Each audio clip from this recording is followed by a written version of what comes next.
我就算是今生不娶，也不会对你有半点情意。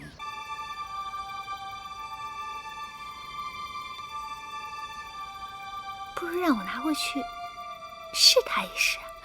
公主，当心，既然是宝物，我以后必然爱惜。若要是追问起来，我就是拿回去赏玩一日。我以后对我一向另眼相看，知道了也不会怪罪我。盖上。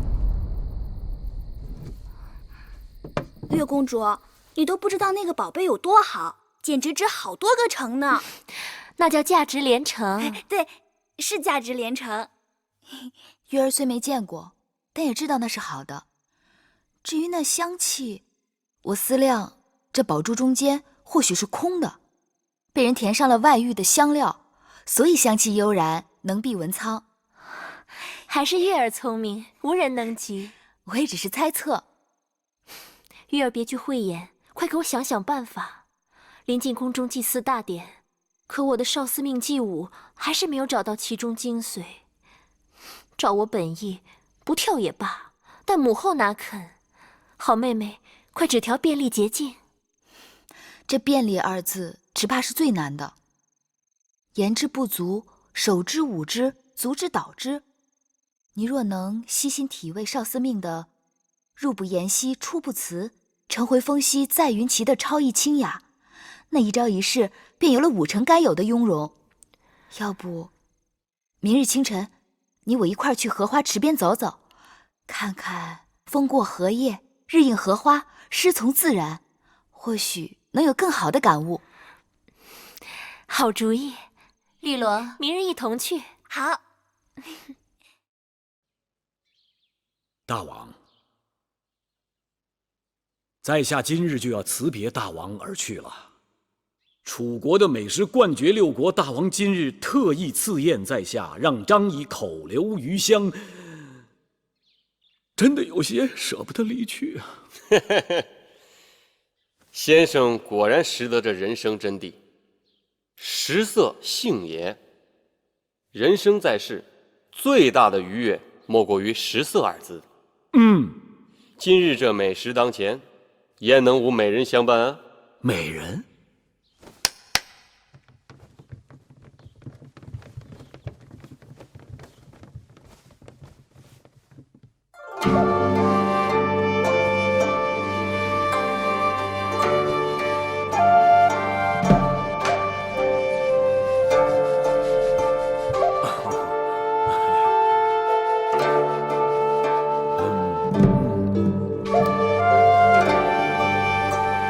好了，先不跳了，你们去陪张子九喂张子石。是大王。大王，不，张仪这可使不得，先生承受不起呀。我说先生受得起，那就受得起。知张仪者，大王也。好。大王吃个果子吧。好。大王，平日都是道听途说，今日眼见为实。楚国的美女果然是如云如林呐。张子谬赞了啊，这只是我楚宫里的平常颜色。这些还平常颜色？那难道后宫里藏有夏姬庄姜不成？不瞒，禀报大王，南后求见。他来干什么呀？听说大王要派人周游诸国，搜集天下美人，臣妾就想知道自己是否也列为其中啊？张子，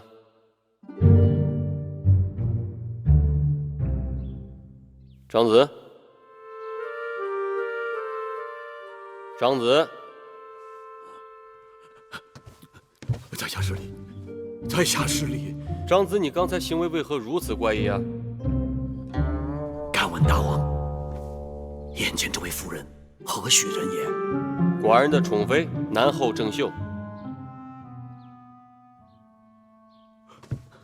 在下惭愧，在下无知，在下井底之蛙，在下真的是对不住大王啊！我不是，这张子，到底是怎么一回事？你跟寡人说清楚。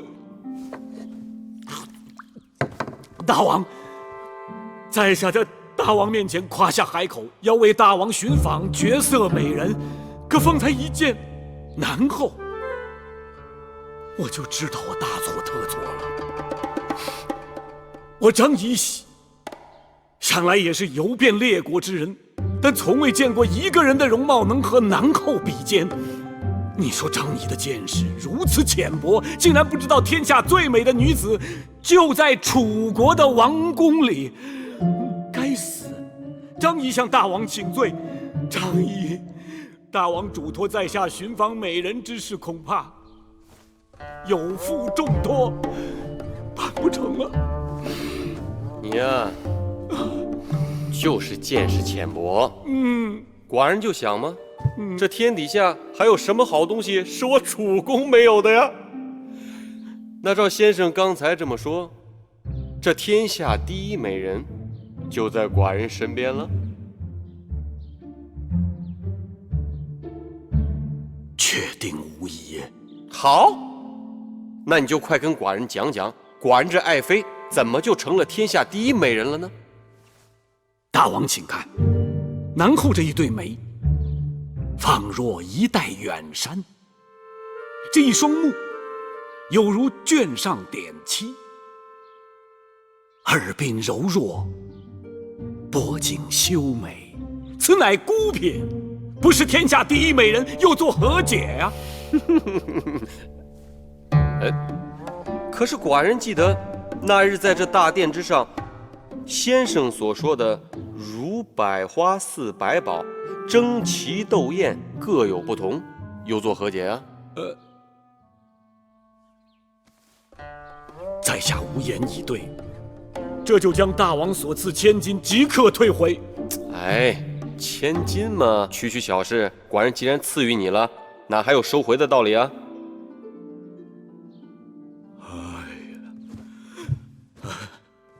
大王不仅宽宥了在下的食言之罪，还说这千金不用退回，这岂是慷慨二字所能道尽？此乃君王之胸怀呀！似大王这般胸怀，不得天下有违天理呀！大王，张子，你好一张巧嘴！多谢大王。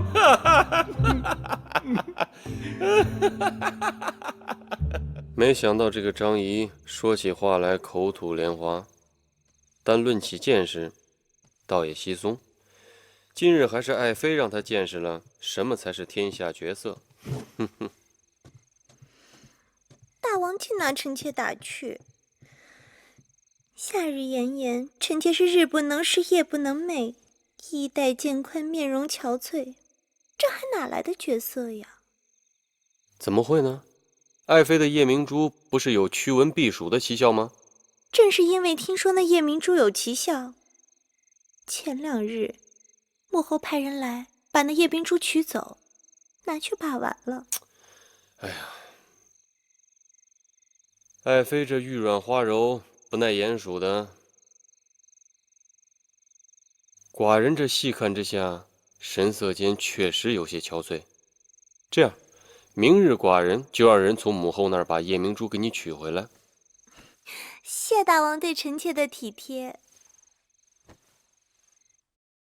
郑袖竟然跟我斤斤计较，那夜明珠不过刚刚借用2日，他就让大王差人来索要了。威后若想留下夜明珠，不用理睬他。大王一向孝顺，威后可对大王明说就是。郑袖整日狐媚大王，若真与他争执，只怕弄得大王两头为难。算了，还是把夜明珠给他拿回去吧。是。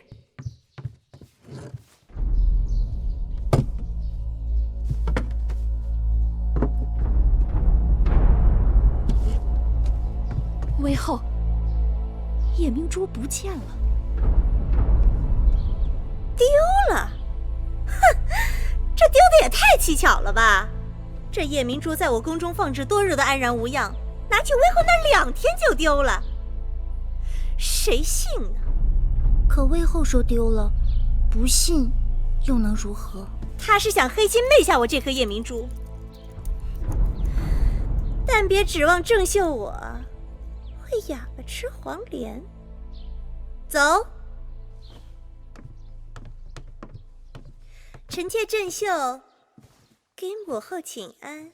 免礼吧。谢母后。我已经说过，这几日暑气袭人，你们心到就行了，不用日日请安，免得劳累心。公主，母后说的是。公主，这几日天气酷热，谁在里面呢？南后在里面。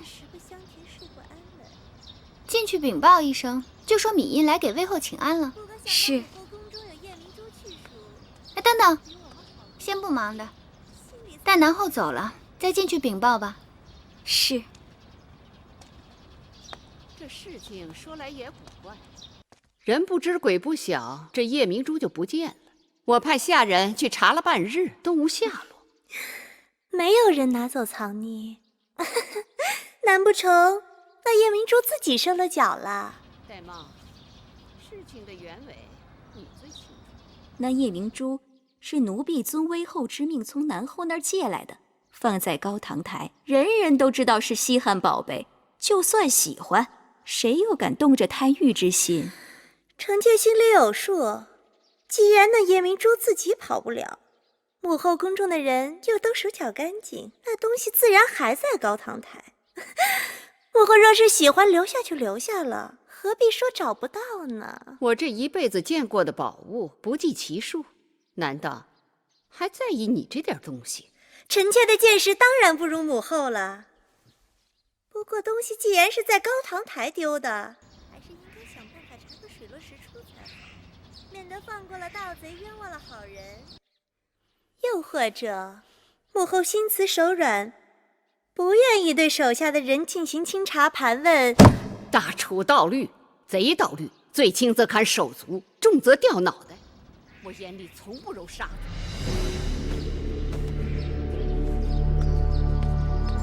殷公主，我还有些急事，回头再来吧。公主，这可怎么是好？闭嘴！可是，公主拿了那夜明珠，再多说一个字，那夜明珠便是你拿的。殷公主，你手里拿的什么？回殷公主，是舒公主和月公主的针线。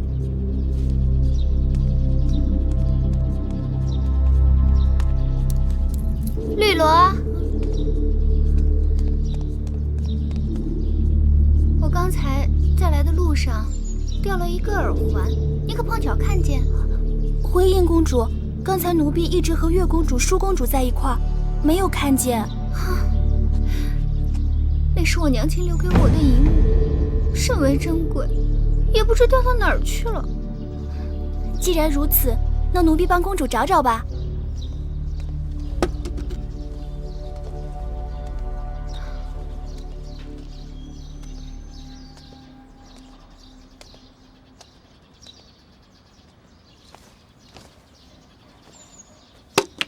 公主，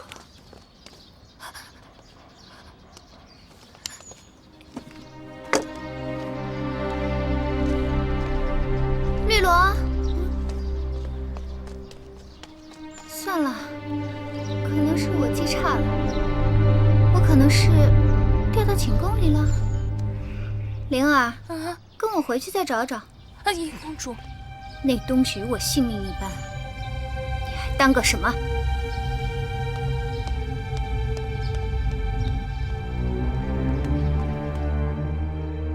你们都给我听清楚了，夜明珠是肯定跑不出宫外的。东西要是现在交出来，威后责罚的只是你一个人；若是被我查抄出来，那受牵连的就是你们全家。我使唤了你们多年，竟不知你们当中有做贼的。今日若不查出来，就坏了我高堂台的名声。永香令，微臣在。你给我一个个去审，就算剥了他们的皮，也要给我审出个结果。是。都给我起来，老老实实的走吧。这个不是我拿的，赶紧走。进了永巷，事情自然就清楚了。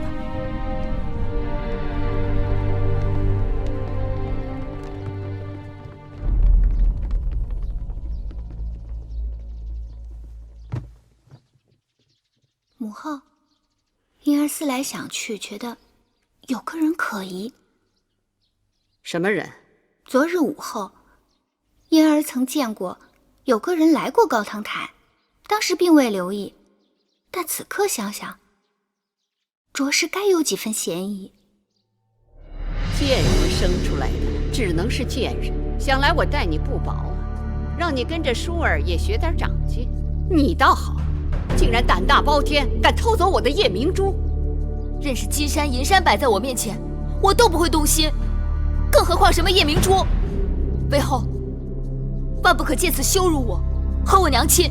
还敢跟我顶嘴？玳瑁，给我掌嘴！是。母后，母后，求你饶了他吧。打！母后，我求你了。玳瑁，你先退下。凭空说我偷盗，拿来证据。今日我是人赃俱获，你想赖是赖不掉的。婴儿，魏后，昨日午后，婴儿是和侍女灵儿一起看到的。灵儿，说，你都看到了什么？婢子，你到底看到了什么？婢子。来人，把这个贱婢给我拉下去掌嘴。说呀！魏后饶命啊！昨日婢子陪着殷公主站在那儿，看到月公主从正殿前走过去，别的婢子真的不知道了。灵儿眼拙，但本公主眼不拙。月公主分明不仅从正殿走过，还慌慌张张地走进去，又走出。胡言乱语！昨日午后，我与舒公主一起去了后花园的荷花池，回来后从未进过正殿。你说你见我进了正殿，我何时进去，何时出来？出来后又见了何人，去了何处？休要狡辩！夜明珠藏于你房里，证据确凿，我不得不惩前毖后，以正后宫纲纪。论罪，本该赐你一死，但念你是先王之女，暂且关入永巷，明日去衣杖摆，再施月刑。别说砍去芈月双脚，就是碎尸万段，没有偷，就是没有偷。且等明日，我看你的嘴还有多硬。母后，此事定有误会。昨日一整日，月儿确实与舒儿在一起，夜明珠之事与她并无干系。捉贼拿赃，你不要再为他开脱了。我不是为他开脱，我说的是事实。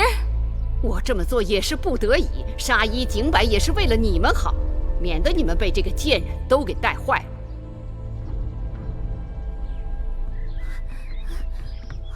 皇公子，绿萝，何事让你如此慌张？皇公子，月公主不知怎的，竟成了偷夜明珠的贼犯，现已被囚禁起来了。明日就要施月刑，被砍去双脚。舒公主正为此事而着急呢。皇公子，也请你想想办法，救救月公主吧。怎么会有这等事情？她一定是被人陷害了。赶快把事情的经过详细跟我说说。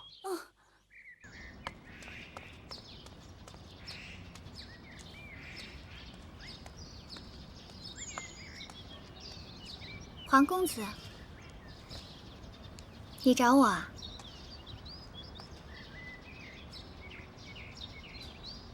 看你这人，有话就说嘛。是你拿了夜明珠？是，或不是？是又怎样？不是又怎样？你拿了就拿了，为何要栽赃别人呢？怎么？微后明日就要砍去芈月的双脚，让你心疼了？你也是女儿家，你的心怎么能如此之狠呢？月儿从来没有爱过你的事儿，你为何要这样对她？说起来，事情落到她身上也是碰巧了。不过，她的确爱了我的事儿。月儿爱你何事了？皇公子说过，你自小只喜欢芈月一人，她若从此不再出现了，你是不是就可以去喜欢别人了？殷公主，你把月儿害苦了，我就算是今生不娶，也不会对你有半点情意。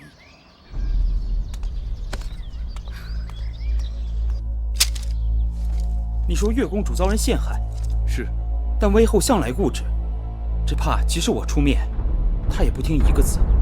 夜明珠是南后的，太子能否说动大王和南后去过问此事？这很难说，不过我可以去试试。谢太子。威后，大王跟南后来了。这么晚了，他们过来做什么？说是找到了偷盗夜明珠的真凶。是吗？米音，大王告诉我，说你亲口向皇公子坦诚，夜明珠是你拿的，因为嫉恨皇公子与芈月亲近，故而栽赃于芈月，可有此事？母后圣明，婴儿自小由母后抚养，待婴儿宛如亲生，该深知我的心性。那栽赃陷害，均为卑鄙小人之作。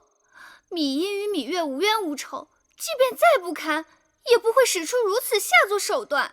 皇歇，殷公主适才不是这样对我说的，她说月公主碍了她的事儿。不错，皇公子，我是对你真心倾慕，也知道你与芈月偷偷眉目传情，但就算我再喜欢你，也不能为你而替她背这个黑锅啊！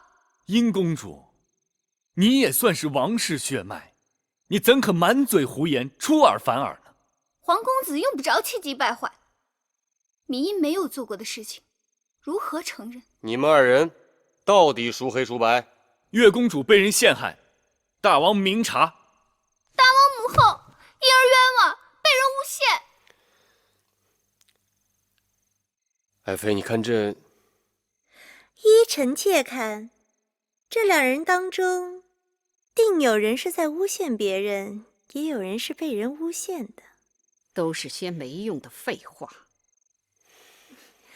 母后圣明，应当比臣妾心里有数。苍天在上，皇歇所言字字是真，望大王威后彻查。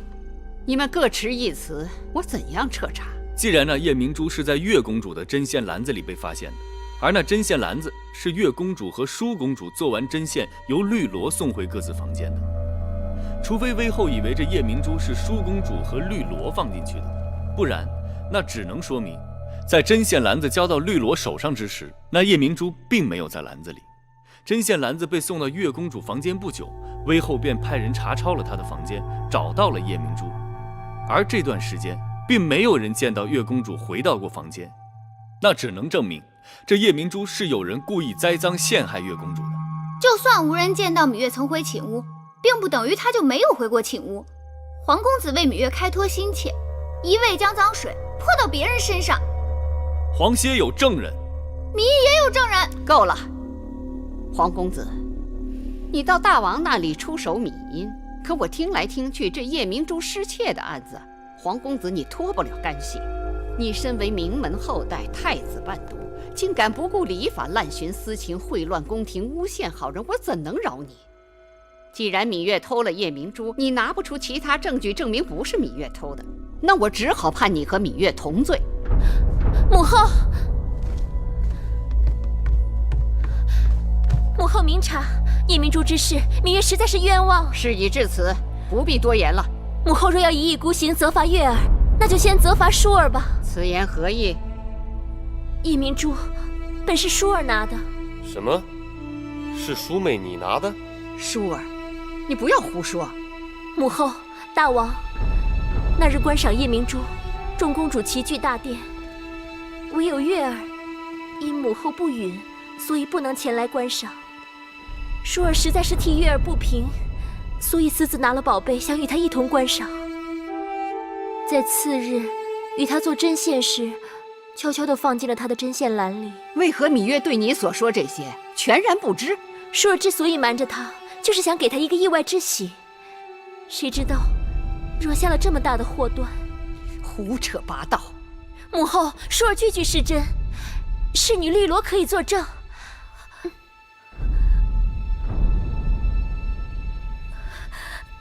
舒公主说的，的确都是实情。你们简直都昏了头了！事情总算是水落石出了。先前说这夜明珠是被芈月公主盗走，人赃俱获，但太子陪读皇公子又出手公主芈英，说他栽赃嫁祸芈月。可到后来，这舒公主又跑出来说众人都错了，这宝珠是她拿走的。哼，这峰回路转的，让人看得眼花缭乱。自己人听清楚原委，知道是场误会，这外人听不清楚，还当这是一场笑话呢。事情没这么简单，这夜明珠失窃的案子里定有其他内情，我一定要查个清楚。一个夜明珠弄得鸡飞狗跳，3个公主搅在是非当中，传出去，众口铄金，不知道有多少难听的闲话等着。大楚国的面子往哪儿搁呀？哎呀，算了吧，这大热天的，搞得人人都着急上火。夜明珠，臣妾不要了，就当是孝敬母后。依臣妾看，此事也不必再追究下去，和气致祥嘛。爱妃说得好，和气致祥。母后，依寡人之见，此事就此作罢吧。谢谢舒姐姐救我，玉儿此生无以回报。你我说这话就生分了，只要你平安无事就好。可我就是不明白，我在宫中无权无势，并不招惹是非，怎么就成了有些人的眼中钉了？为何要处心积虑来害我？在那种情形下，母后肯定是真假难辨，气急之下听了小人之言，才险些酿成大错。但众人都愿替妹妹出头，可见妹妹的清白一望而知。月公主，其实除了舒公主替你着急以外，还有一个人比舒公主更着急。我知道，知道就好。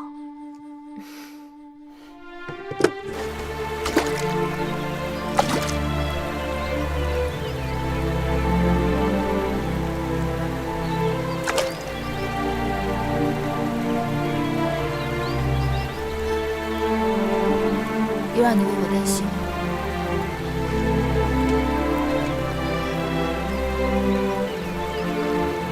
岂止是担心，是怕。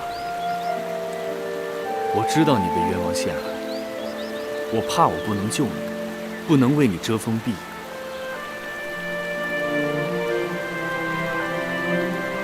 坐下来。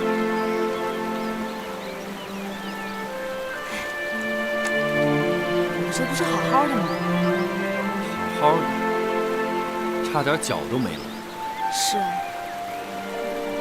我若是没了双脚，如何洗衣做饭，如何照顾2个弟弟？还不如死了痛快，免得拖累他人。这是什么话？你若没了双脚，我替你洗衣做饭，我帮你照顾弟弟。且不说没了双脚，退1万步，仅脸上一个盗字，就会吓跑所有人。那就让他们退避三舍，我在这里陪你。你真不嫌弃我丑劣不堪？无论何时何地，何种情景，你在我心里都是貌美如花的。我哪有那么好？你的好只有我知道。我黄歇不求荣华富贵，只求你我心意相通。看你又来了，不理你。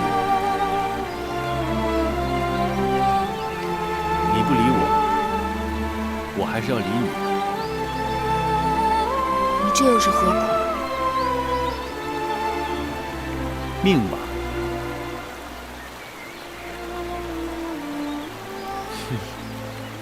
芈音，有什么话就说出来，别跟我吞吞吐吐的。那日黄歇诬告婴儿，婴儿的确委屈。那日事情真相如何，你我都该心里有数。算了，我也不打算追究了，只是希望你今后做事不要再自作聪明。母后说的是。嫣儿，你过来。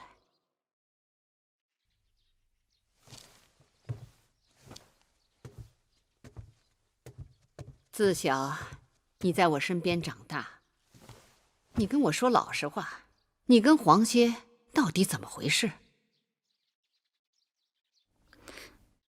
那黄歇看得出你对黄歇有情，男大当婚，女大当嫁。黄歇乃是人中龙凤，你若对他有情，并非是你的不是。母后做主，提起黄歇，婴儿心中好痛。你也是个伶俐的女子，明明知道黄歇对芈月有情，为何痴心不改？那是因为芈月蓄意蛊惑，若没有她，黄歇自然心意就转了。男女之间讲的还是缘分，你和黄歇是否有缘，还要看你以后的作为。母后待婴儿情意深重，婴儿早已经把母后当成自己的娘亲。话说到这份上，我就让你留意一下你那叔妹妹，她天性纯良，易被人诓骗。芈月心思诡秘，经常在她身边，弄不好就把她带坏了。我就把你当成自己的耳朵和眼睛，凡事多留个心眼儿。母后的话，婴儿记下了。秦王匆匆离开郢都，只怕是骑虎难下，知难而退了。当日寡人想用那丑厨娘给秦王个难堪，谁料想那秦王竟然顺水推舟，得知他弄假成真要娶厨娘时，让寡人着实尴尬了一下。现在好了，解围了。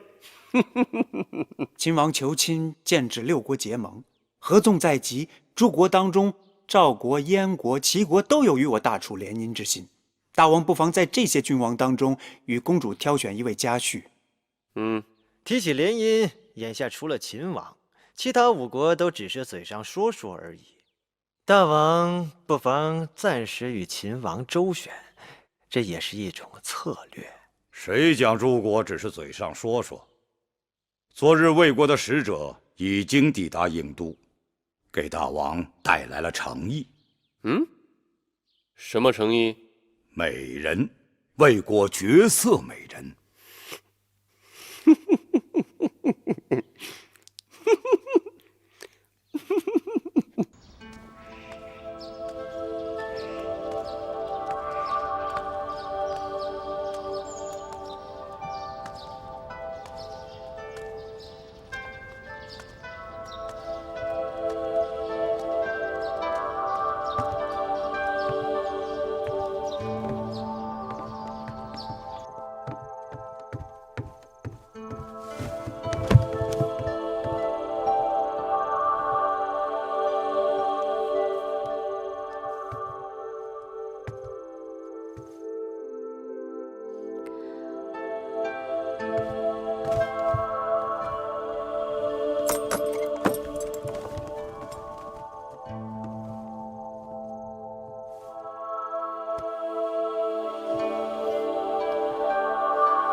睁开眼来。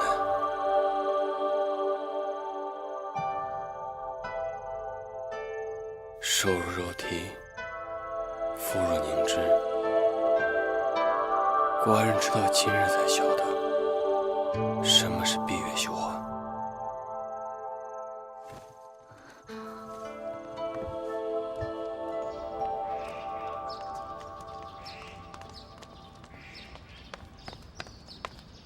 芈月，你站住！我有话与你讲。我与你无话。站住！日的事情，你恨我也罢，不恨也罢，反正我们已经是仇人了。我这里有2句话要与你讲清楚。你要是识相的话，以后就离黄公子远一些。黄公子一群之才，前程远大，与你来往，少不得会沾了你的晦气。唉，真是愚不可及。你竟然辱骂我！我也是适才刚刚察觉，我与黄公子真是天造地设，情投意合，只怕以后要多多来往了。你曾说过，你对黄公子根本无意。那是无意，此刻却有了，你能如何？你竟然言而无信！燕姐姐对芈月恩深惠重，芈月只好食言了。你给我站住！我的话还没说完呢，你去哪儿？我去哪儿？我这就去找黄公子啊！站住！你别老笑啊！你快说说你怎么跟他说的？我对他说，我与你情投意合，只怕以后要多多来往了。你可不知道，当时芈燕气的那模样。你说你跟我情投意合？对啊，我就这么对他说的。月儿，你可终于明白我了。我早就明白了，你对我好，让有些人看得眼红，气得肚子疼。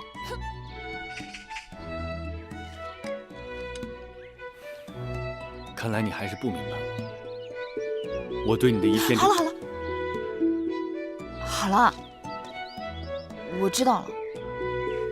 你知道了？真知道了？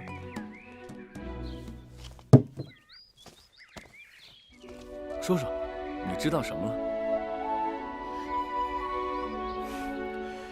我已经想好了，过些时日我就请屈子去大王处替我求亲，一旦大王允诺，我就筹划准备，迎你入门，好不好？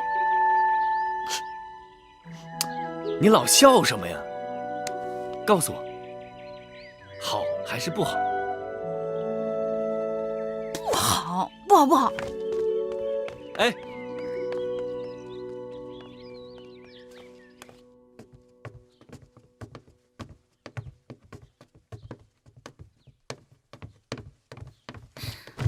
拜见母后。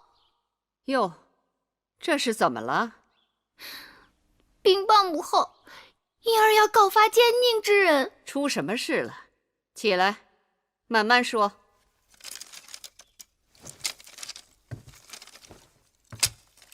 母后，有人要害舒妹妹。谁这么胆大妄为？就是那个芈月。不久以前，那芈月偷跑出宫去见秦王，并主动替秦王传递书信，鼓动诱惑舒妹妹与秦王私定终身。此事重大，不可信口雌黄。婴儿有证据。婴儿曾见到舒妹妹手中有一块方巾，那是秦王赠给舒妹妹的定情之物。你们若不把舒公主那日出宫的行踪给我说清楚，我定让你们一个个生不如死。为后饶命！想活命的讲实话。那日奴婢们在织坊门外等着公主，舒公主只跟绿萝姐姐一个人交代了几句。绿萝，为后明察，那日奴婢并没有随舒公主和月公主进织坊。把这贱婢拉下去，乱棍打死！为后饶命！那日舒公主进织坊前，跟奴婢说让在门口等着，奴婢并没有见他们从门口出来，想必是从后门出去了。奴婢对他们的行踪确实不清楚啊。永香令，这个贱婢不见皮开肉绽，她是不会讲实话的。微后放心，带走。为后饶命！奴婢真的不清楚，奴婢真的不知道。为后饶命！禀报魏后，果然在舒公主的装匣里找到了一块男子方巾。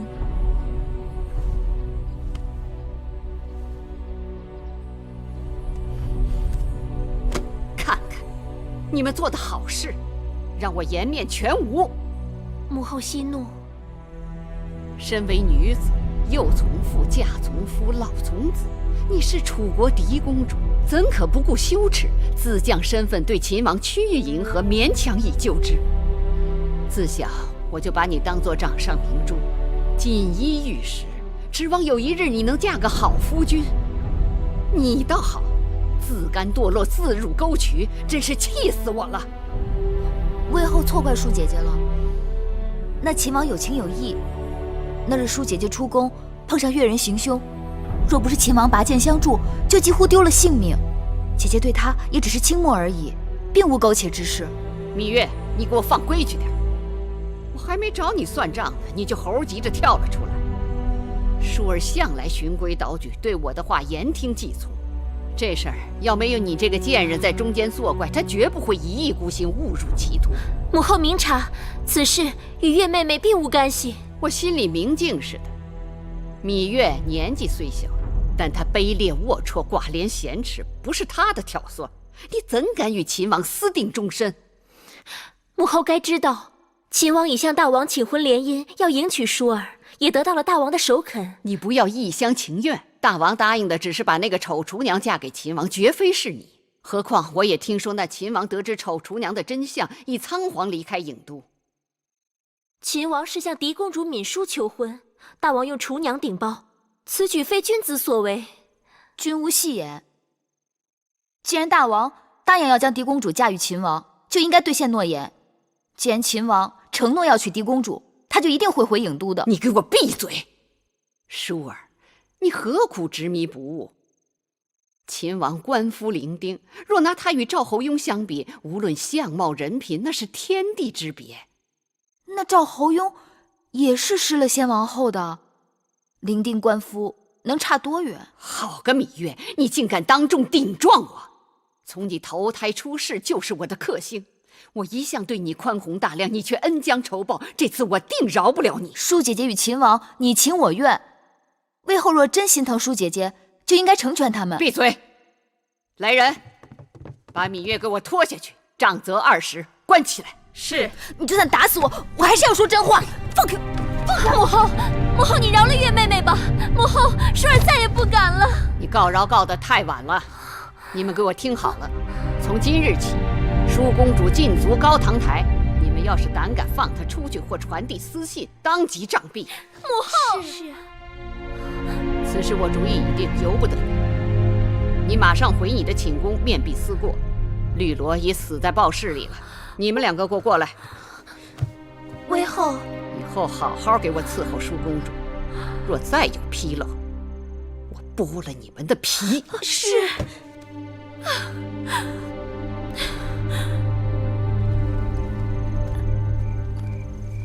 哎呦，哎呦，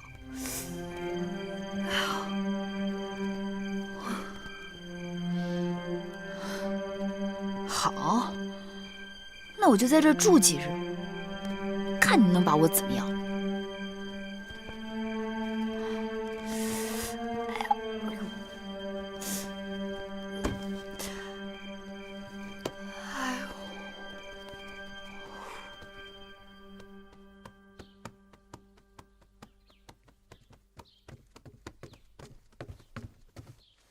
南后，晋上大夫来了。让他进来。是。晋上拜见南后。赐座。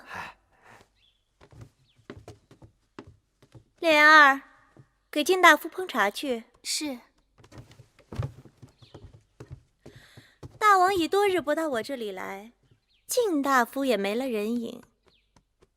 难不成我这宫里养了吃人的老虎，都让你们躲避三舍？南后说笑了，大王忙于国事，晋上也是四处为南后寻找这世间稀奇之物，没有能拿得出手的东西，晋上怎敢来拜见？哦，这么说，稀奇之物今日是有了。拿上来。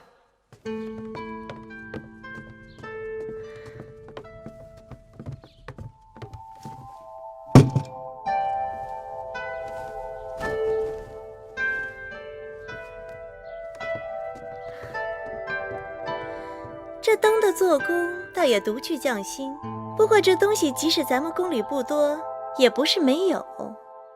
晋大夫怎可夸口说这是世间稀奇呢？南后可曾注意到，此物的材料不一般之处？乍一看像是羊脂玉石，可再一看，又比羊脂玉石更加晶莹细腻。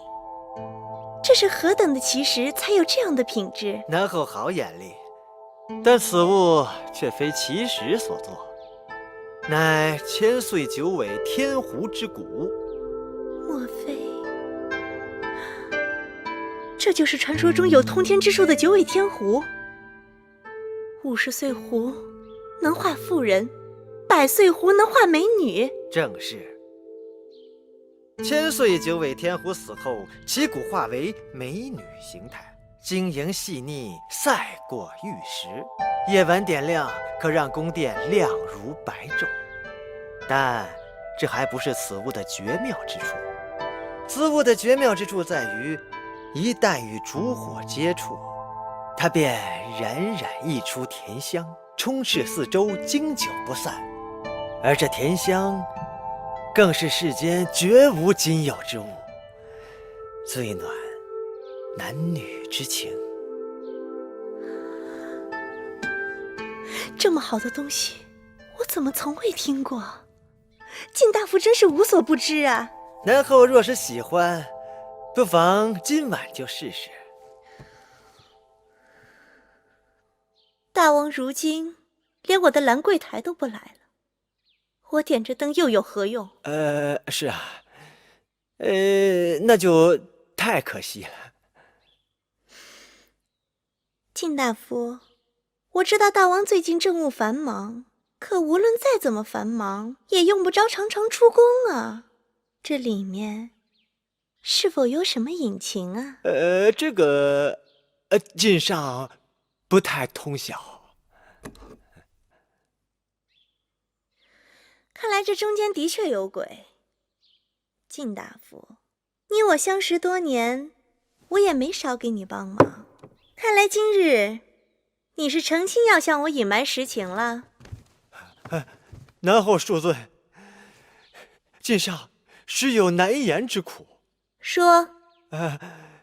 此事知情者甚少，若大王知道是晋上多嘴，晋上的脑袋就保不住了。你的脑袋就是我的脑袋，说出来定会有你的好处。你们都下去吧。是。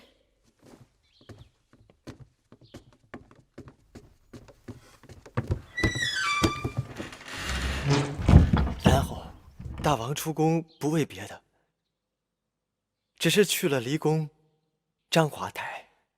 章华台？南后可曾听说楚国要与5国签订盟约？此事人人皆知。大王为5国联盟的合纵长，魏国为讨大王欢心，献上绝色美人。何等绝色？这个晋上不敢说。这么说，就远超于我了。南后是日月光华，怎好相比？少给我油嘴滑舌，快说。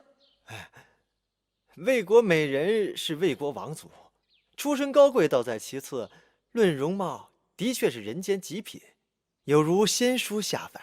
男人看了只有4个字：魂不守舍。那为何后宫无人知晓那魏国美人的一点风声？这是大王怕南后知道了心生不快，所以才传旨赐魏国美人驻章华台。那5国有心攀附大王倒也罢了，竟然送来美女迷惑大王。一个合纵2字，竟然离间了南后与大王的恩爱。微臣看着，的确是为南后鸣不平啊。好了，我知道了，你下去吧。告辞。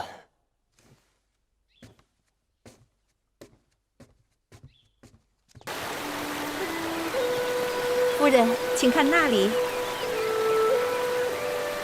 那是杜若。你看那花开得多娇艳，过几日就要结果了。魏国没有杜若，我听说他接子入豆蔻，根部是药材，能理气治痛，疏风消肿。夫人好学问，大王特意让人在这章华台周边种了许多杜若和碧丽。看，碧丽结果子早，都有果实了。这果子熟透了，摘下来，用里面的果粉制成凉膏，夏日消暑，可好了。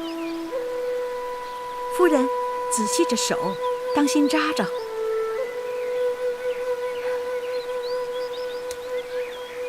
夫人，请看这边，这边是蕙兰，那是紫藤，湖面上还有鸳鸯。这些都是大王叮嘱让微臣置办的。这章华台极尽奢华，但是未免太空旷了。偌大个宫殿，里里外外除了臣妾，就都是些伺候臣妾的下人，连个说话解闷的人都没有。这也是大王的美意，以免外人搅扰了夫人的清幽。昨日我随处走动，看到西南处似乎还有一个殿宇，楼阁台榭样样精巧，不知那是何处。夫人说的那是月华台，已经许久无人居住，荒芜得很。我能否过去看看？月华台荒芜萧索，断井颓垣，夫人还是远离那地方为好。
里为何如此荒凉？夫人，听说这月华台过去也曾歌舞不休，后来建了那张华台，这月华台也就被割荒了。宫里都是这样，喜新厌旧的。夫人，我们还是回去吧。为什么要回去？大王若是知道奴婢把夫人带到这儿来，奴婢的性命定保不住了。那你回去吧。可是，奴婢若是把夫人一个人留在这儿，大王知道了，奴婢的性命还是保不住。所以，无论怎样，都是一样的。对奴婢是一样的，对夫人是不一样的。夫人是贵人命，奴婢是贱命。殊途同归，你和我的命都不在自己手里，又有何区别？你这话让人听了真是伤心。你是谁？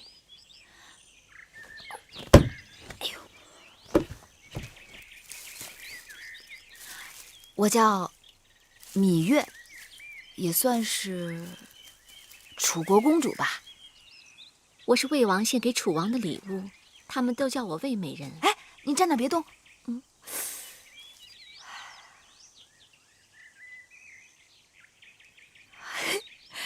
上天恩赐，你真的好美，连上天都会妒忌你的。你别这么说，因为这句话，我从小到大一个朋友都没有。真的吗？说起来，我还是有朋友的。所以啊，我会妒忌你的。哎呦，你怎么了？没什么。其实，你最好还是不知道我是谁。你若是知道了，说不定会后悔跟我说话的。我只知道眼前的这个你，你的昔日和他日，都与我没有干系。遇上你，真是我的幸运。你是不知道我的无奈，自己的命生下来，就已经被别人决定了。就像夜晚的月亮，永远是从东边升起，西边落下，不可能改变。那要看你怎么想了。月亮不也有上弦和下弦，还有15的满月吗？我又不是月亮。嗨，我只是比喻，别那么灰心。人总是有机缘的，虽没有预知，但总有相遇。就像你我这样，交个朋友吧，送给你。谢谢你。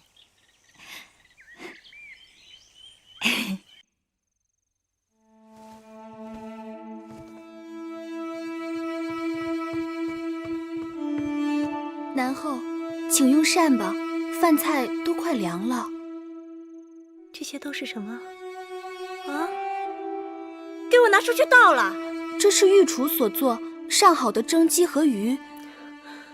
天气炎热，大王政务繁忙，哪吃得下这些油腻之物啊？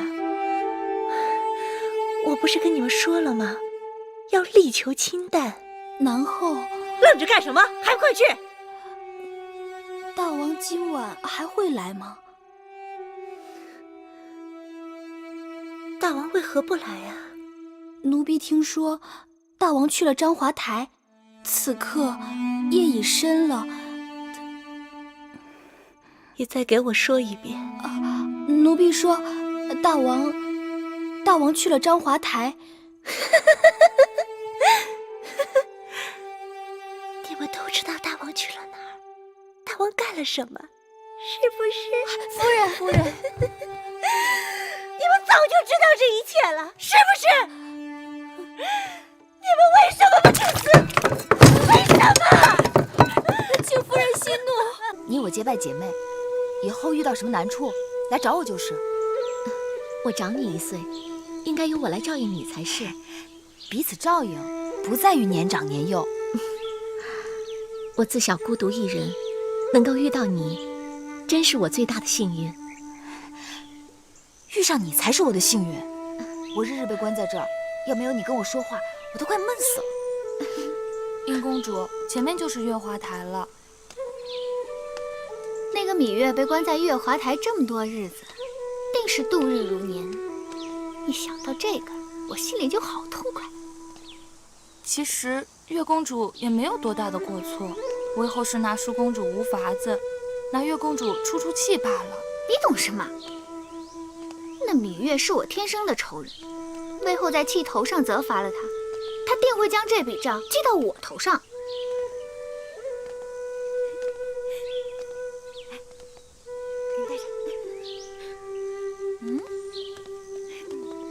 真好看，我来给妹妹戴上。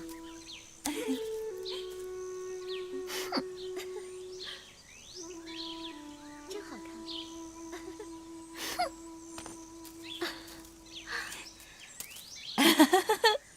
张仪听说南后近日身子不适，特来探望。我的身子跟张子无关，张子就不必费心了。哎，南后楚王厚我多矣，张仪本该感恩怀德，所以悉心的为南后讨了个方子送来。就算张子讨了仙丹妙药，也治不了我的病症。正值盛夏，依在下推测，南后患的应该是热症，气粗口干，五心烦热，日夜交替，心躁多梦，饮食不思。就算知晓病症，也不知道病源。病源无非是时令、鬼魅、起居等外源所致。那依张子所看，我的病源是宫内有鬼魅侵入。张子果真神机妙算。南后福慧双修，有上天庇佑，用了在下的方子，定让那鬼魅败下阵去。当真？自然当真。那张子快将方子告知于我，那方子若真管用，我必会重谢。夫人且慢，用我这方子，还需先备下一个药引子。药引子？那东西在何处？就在宫中。我这药方子管不管用，全要看南后那药引子用的是否恰当。快说，那药引子究竟为何物？那药引子就是咱们的大王。芈因拜见母后。因儿来了。母后慈悲，将芈月禁闭在月华台，潜心思过，谁料她竟擅自攀窗而出，悬壁而入，四处游荡，视母后的旨意为儿戏。竟有此事？芈月目无尊长，野蛮成性，我未及时早早对她小惩大戒，以至于她养庸遗患。既然芈月不守礼法，屡屡违逆母后，母后应对她加倍惩戒才是。因儿说的有道理。戴帽，你带人去月华台，用链子把那芈月给我锁起来，我看她还如何攀窗悬壁。是。魁姑姑，我怎么也打听不出来月儿被关在哪里了。奴婢本想找淑公主寻个办法，她和月儿最好，又和微后身边的人走得近。但如今淑公主被禁足在高堂台，连绿萝也被打死了。我要去面见微后。微后视月儿为眼中钉，公子千万当心，不要引火烧身。眼下月儿比什么都重要，子歇顾不了那么多了。子歇告辞。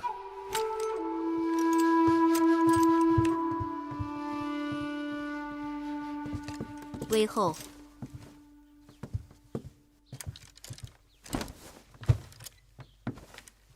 微后，月公主年少无知，冲撞了微后，现已知错，望微后开恩，放了月公主吧。芈月若是宫外一野女子，倒也罢了。她是先王之女，大王之妹，目无王法，十恶五孽，样样俱全。公子让我对她网开一面，那以后这后宫谁还遵循礼法？我还怎么管束奴婢下人？我不得不杀一儆百。公子是知书达理之人，该知轻重取舍。月公主虽然莽撞顽皮，但她心地是纯良的。魏后不该将月公主视为豺狼虎豹，除之而后快。我想说，芈月罪有多大，她就有多大。这后宫之事与你有何干系？你皇协不过是个太子伴读，竟然大言不惭来教训我，难道你想犯忤逆之罪吗？皇协并非想触怒魏后，只是世间之事均有黑白，万事抬不过一个理字。于公，我在整肃后宫；于私，我在管教儿女。这理字还不够大吗？皇公子若是聪明人，就不要搅这潭浑水，自讨苦吃。我是看在婴儿的面子才跟你理论，否则早就把你撵出去了。魏后恐怕有所不知，我心里只有芈月，只要她还活着，别人就休想。殷公主，怎么站在这儿不进去啊？魏后那里好像不大方便。你这是去哪儿啊？我去膳房取魏后的莲子粥。哎，等等，我跟你一起去。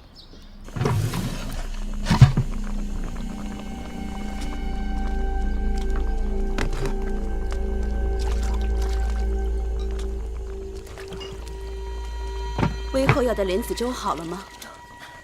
殷公主，莲子粥马上就好了。没关系，多熬会儿。上回你们送过去的莲子粥火候不够，还有那莲心也没有剔干净。这回我们仔细着呢，保证不会出差错。那就好，忙吧。是。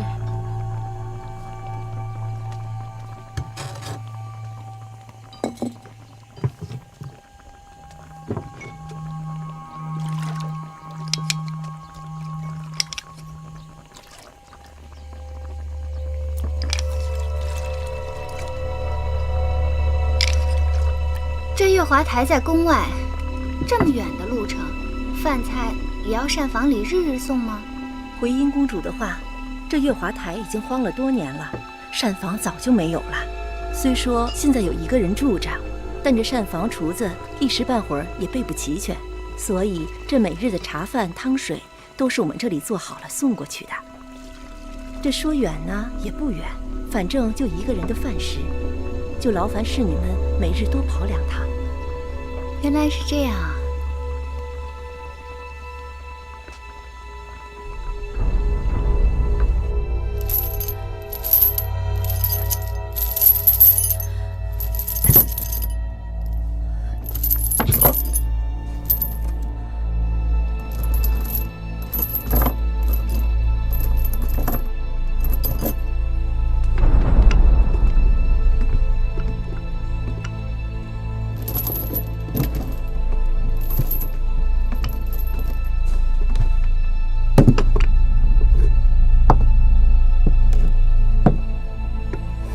月公主，用膳吧。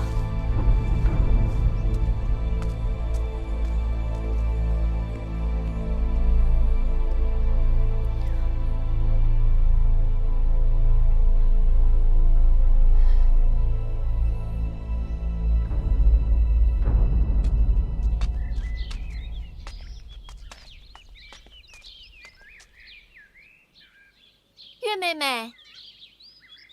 月妹妹，月妹妹，你在吗？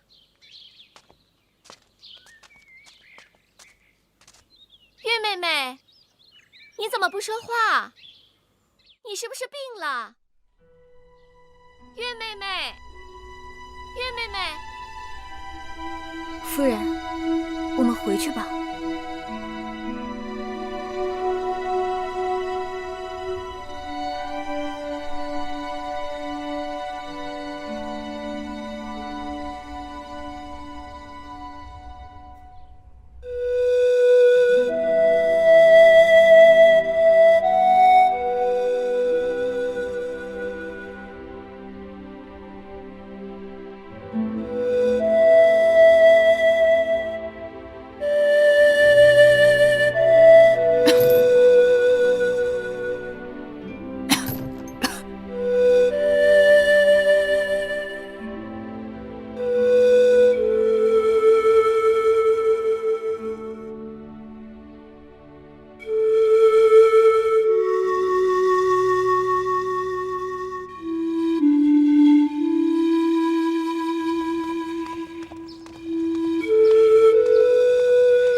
不好了，南后他来了。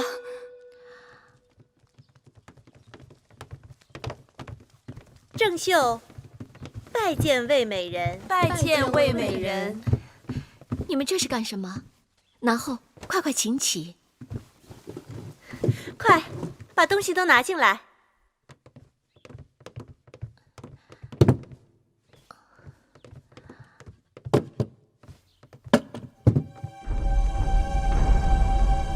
你本是南后，后宫之主，臣妾仅仅是个美人，你这样做，岂不乱了身份尊卑？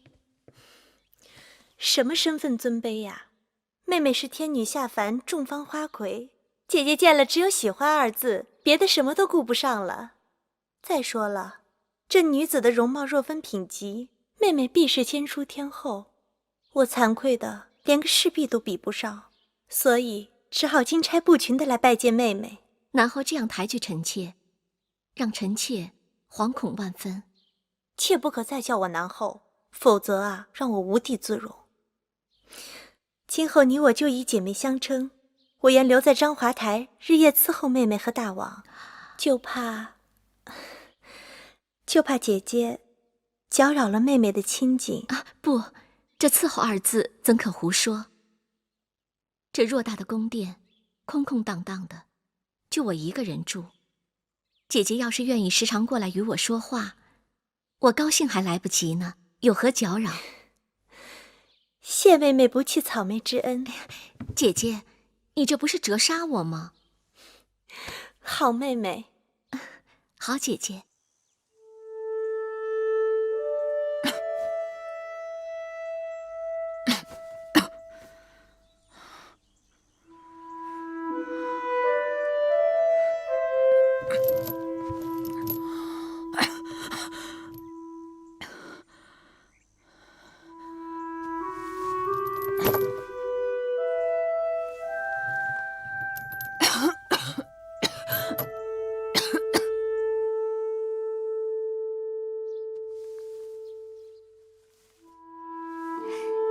莲儿见识短，从没有见过这么标致的长发。岂止是你见识短，我又何曾见过这宛如丝绸的秀发？曾经我也为自己的长发感到骄傲，可今日与妹妹一比，真是井底之蛙。不过我这儿有一方子，是早些年魏国美人熏江王后护理秀发用的。此方先要采摘金陵草、白芷、山泻、宫殿香、辛夷晒干，再加大黄、粉丹皮、细辛细细研磨成粉，加少许麻油拌匀后晒干制成。待头发洗净后，将粉末撒在头发上，再用篦子细细篦去。用此方后，不但可使头发香气袭人，还能长久保持柔软光泽、细腻如丝。妹妹，你不妨试试。都说宣江真发如云，不屑敌也。原来是有这么好的方子在帮他。可是这个秘方太过繁琐，妹妹是慵懒之人，繁琐之事都避之不及。哪用得着妹妹亲自动手？我那儿就有现成的。莲儿，一会儿跟美人端一坛过来。是。妹妹怎敢如此劳驾姐姐？你我姐妹相称，还分什么彼此呀？那谢谢姐姐。拜见大王。臣妾拜见大王。臣妾拜见大王。起来，起来，都起来吧。你们这是？我听说美人妹妹刚刚入宫，人地两生，唯恐下人伺候不周，特来照应。我们已结为姐妹，愿同心协力，共同侍奉大王。同心协力伺候寡人。南后姐姐一片赤诚，体贴入微，待臣妾如亲姐妹一般。南后宽仁大度，开诚相见，实为后宫楷模。看到爱妃相处得如此和谐，实在是寡人之大幸，大幸啊！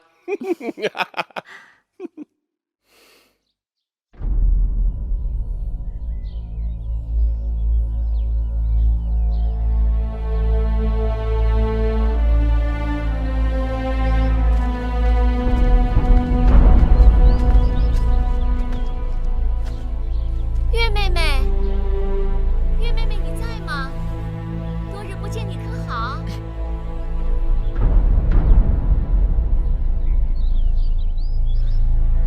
月妹妹，你在吗？月妹妹。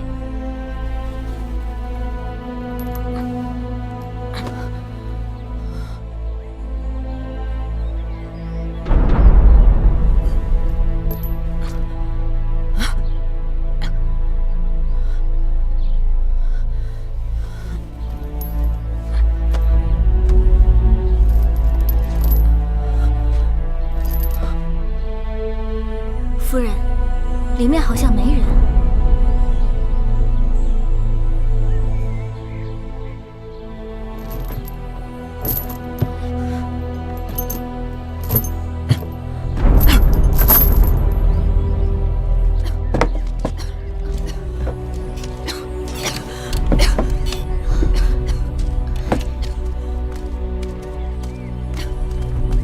月妹妹，你这模样到底是怎么了？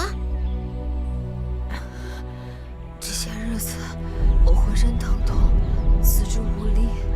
你是不是病了？可有御医前来诊断？眼下我被禁闭在此，有人巴不得我能够快快死掉，哪里还肯派御医给我？我这症状起得古怪，像是受了毒物之害。是何人要害你？我去禀报大王。他位高权重，无人可奈何得了他。再说，他想害我，定是早谋划的滴水不漏。这怎么办？月妹妹，我要怎样才能帮你？你看到那些灌木吗？开着白色的小花。是开着球状的小花吗？它们是土茯苓，你若能挖出它们的根茎，或许还能救我一命。好，你等我，快帮我一起挖。是。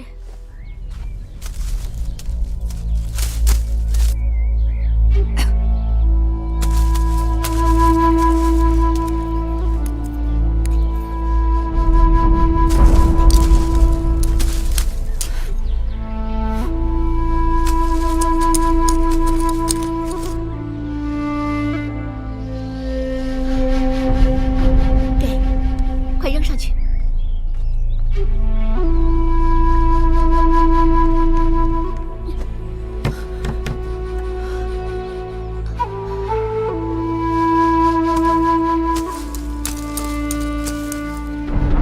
给。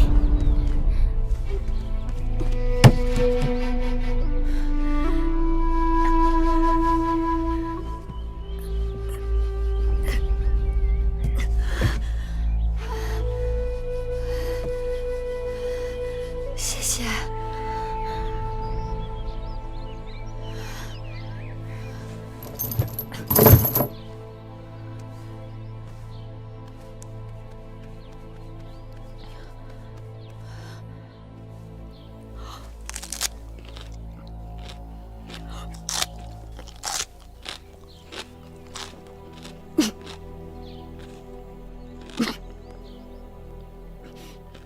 公主，您这又是要去哪儿啊？随便走走。魏后刚刚解了公主的禁足，公主马上就在高堂台待不住了。前日去了云梦台，昨日又去了荣华台，这2日已经把宫里大大小小的宫殿都转遍了。公主，你到底在找什么？实话告诉你们吧，我在找芈月妹妹。你们知道她被关在哪儿了吗？好吧，你们不告诉我，我就带着你们日日找，直到找到为止。公主，公主，你这样找又有什么用呢？要是人不在宫里，即使踏破铁鞋也是找不到的。你说人不在宫里？我瞎说的。人不在宫里，那就在外面的离宫了。公主，你就饶了婢子吧，婢子真的不知道。公主要是说是婢子说的，婢子一定性命难保。谁说是你说的了？是本公主自己想到的。快说，玉儿被关在哪个离宫啊？公主，快别难为我们了，我们只知道月公主并不在宫内，可是到底在何处，实在不清楚。